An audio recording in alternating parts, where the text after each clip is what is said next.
ഈ ചരിതം കേൾക്കുമ്പോൾ ഗർഭിണിയായ സ്ത്രീയിലും അതിനനുസരിച്ച് മാറ്റം വരും. അവളിലും കരുത്തും ആവേശവും ഒക്കെ വരും. ഇത് ഈ വയറ്റിൽ കിടക്കുന്ന കുട്ടിയിലേക്കും ട്രാൻസ്ഫർ ചെയ്യപ്പെടും. അതുകൊണ്ടാണ് കരുത്തരായിട്ടുള്ള പല രാജാക്കന്മാരുടെ മക്കളും അതുപോലെ കരുത്തരായിട്ട് വന്നിരിക്കുന്നത്.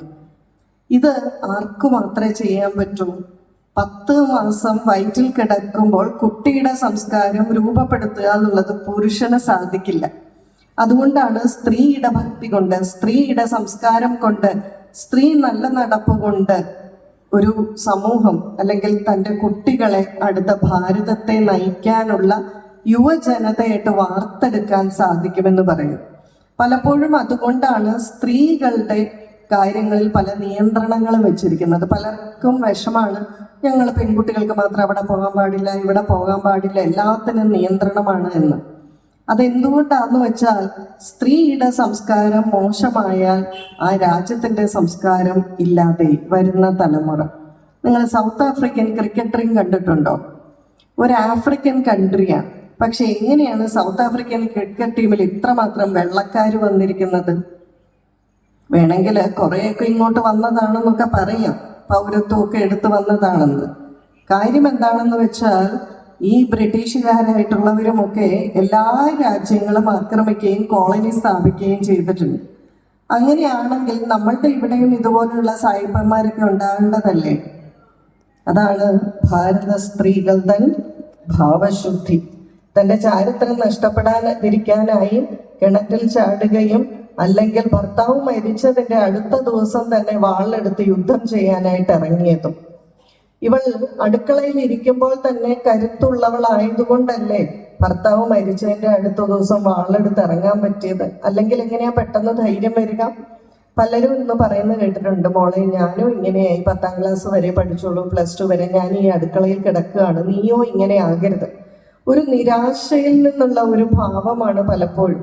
പക്ഷെ പണ്ട് കാലത്തെ സ്ത്രീകൾ അവർ അന്തഃപുരത്തിലുള്ളപ്പോഴും അഭിമാനമുള്ളവരായിരുന്നു. അവരുടെ കരുത്തിനെ പറ്റി അവർക്ക് ബോധ്യമുണ്ടായിരുന്നു, സഹോദരന്മാർക്ക് ബോധ്യമുണ്ടായിരുന്നു, പിതാവിന് ബോധ്യമുണ്ടായിരുന്നു, അല്ലെങ്കിൽ അവരുടെ ഭർത്താക്കന്മാർക്ക് ബോധ്യമുണ്ടായിരുന്നു. വേണ്ട സമയത്ത് അവർ ഈ കരുത്തെല്ലാം കാണിച്ചിട്ടുമുണ്ട്. പക്ഷെ എപ്പോഴാണോ ബ്രിട്ടീഷുകാർ നമ്മുടെ രാജ്യത്തിലേക്ക് വന്നത്, അവർ സ്ത്രീകളെ ഉപഭോഗ വസ്തുക്കളായിട്ട് മാത്രമാണ് കണ്ടത്. അതുകൊണ്ട് എന്ത് ചെയ്യേണ്ടി വന്നു? സ്ത്രീകളെ വീട്ടിനുള്ളിൽ ഇരുത്തേണ്ടി വന്നു, സ്ത്രീകൾക്ക് വീട്ടിലിരിക്കേണ്ടി വന്നു. പുറത്തിറങ്ങാൻ സാധിക്കാതെയെ. അങ്ങനെ പുറത്തിറങ്ങാൻ സാധിക്കാതെയപ്പോൾ അവൾ കൂടുതലും അടുക്കള കാര്യങ്ങളിലും മറ്റും മുഴുകാൻ തുടങ്ങി. പിന്നീട് വന്ന പുരുഷന്മാർക്കും സ്ത്രീ അടുക്കളയിൽ മാത്രം ഇരിക്കേണ്ടവളാണ് എന്നൊരു തോന്നൽ വന്നു. ഇതൊരിക്കലും ഫെമിനിസം ഒന്നുമല്ല, പരസ്പര പൂരകമാണ്. പക്ഷേ ഇത് നമുക്ക് കേൾക്കുമ്പോൾ ചില പുരുഷന്മാർക്ക് നെറ്റി ചുള്ളുകയും സ്ത്രീകൾക്ക് ഇത് സത്യമാണല്ലോ എന്ന് തോന്നും. പക്ഷെ ഏറ്റവും ഭീഷണിപ്പെടുത്തുന്ന അവസ്ഥ, ഞങ്ങൾ പല വേദികളിൽ പോകുമ്പോൾ ചർച്ചയുണ്ടാകുമ്പോൾ പലരും ചോദിക്കാറുണ്ട്, പല പെൺകുട്ടികളും വിവാഹത്തിന് തയ്യാറല്ല. എന്നാൽ ആൺകുട്ടികൾക്ക് വിവാഹത്തിന് തയ്യാറാണ്, പക്ഷെ ഉടനെ ഒന്നും വേണ്ട, ഒരു 30 വയസ്സൊക്കെ കഴിഞ്ഞ് മതി. ഇതിന് കാരണം 30 വയസ്സ് വരെ അത്യാവശ്യം ഇങ്ങനെ ഫ്രീ ആയിട്ട് നടക്കാം സ്വന്തം ഇഷ്ടപ്രകാരം. പക്ഷെ മിക്ക പെൺകുട്ടികളും ഇന്ന് വിവാഹത്തിന് തയ്യാറല്ല. ഇതെന്താണ് കാരണമെന്ന്? അതിന്റെ കാരണം നോക്കിയാൽ കൃത്യമായിട്ട് മനസ്സിലാക്കും. ആ കുട്ടിയുടെ മിക്കവാറും അച്ഛനോ അമ്മയോ ഒക്കെ ജോലിക്ക് പോകുന്നവരായിരിക്കും രണ്ടുപേരും. ഒരുപക്ഷെ രണ്ടുപേരും ഒരേ ജോലിയുള്ളതായിരിക്കും. പക്ഷെ അവൾ നോക്കുമ്പോൾ അമ്മ രാവിലെ 4 മണിക്ക് എഴുന്നേറ്റ് അടുക്കളയിലെ എല്ലാ ജോലി ചെയ്യുന്നു, എല്ലാവർക്കും ഉള്ള പാത്രമൊക്കെ റെഡിയാക്കുന്നു, തുണി നനയ്ക്കുന്നു, എല്ലാ കാര്യങ്ങളും അമ്മ ചെയ്യുന്നു. പലപ്പോഴും അച്ഛൻ 6 മണിക്ക് എഴുന്നേറ്റ് വരുന്നു, അച്ഛൻ കോഫി കിട്ടുന്നു, പത്രം വായിച്ചുകൊണ്ടിരിക്കുന്നു, നടക്കാൻ പോകുന്നു, ജിമ്മിന് പോകുന്നു. അമ്മ തിരിച്ച് ഓഫീസിൽ വന്നാലും പണിയാണ്.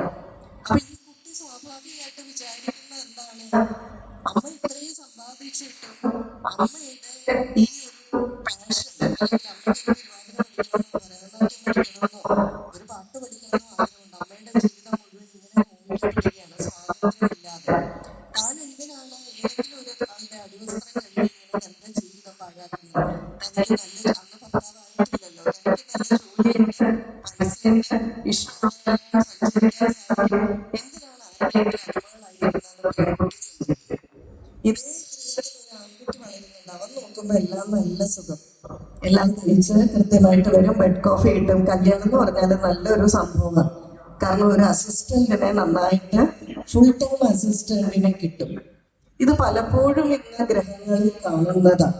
അപ്പൊ അതുകൊണ്ട് നമ്മൾ തന്നെ ചിന്തിക്കുക, എത്ര ഗ്രഹങ്ങളിൽ ഭാര്യ ജോലി ചെയ്യുന്നതിനൊപ്പം ഭർത്താവും കൂടെ സഹകരിച്ച് ചെയ്യുന്നുണ്ട്. ഇത് നമ്മുടെ അടുത്ത തലമുറയെ കാണിച്ചു കൊടുക്കേണ്ടതാണ്.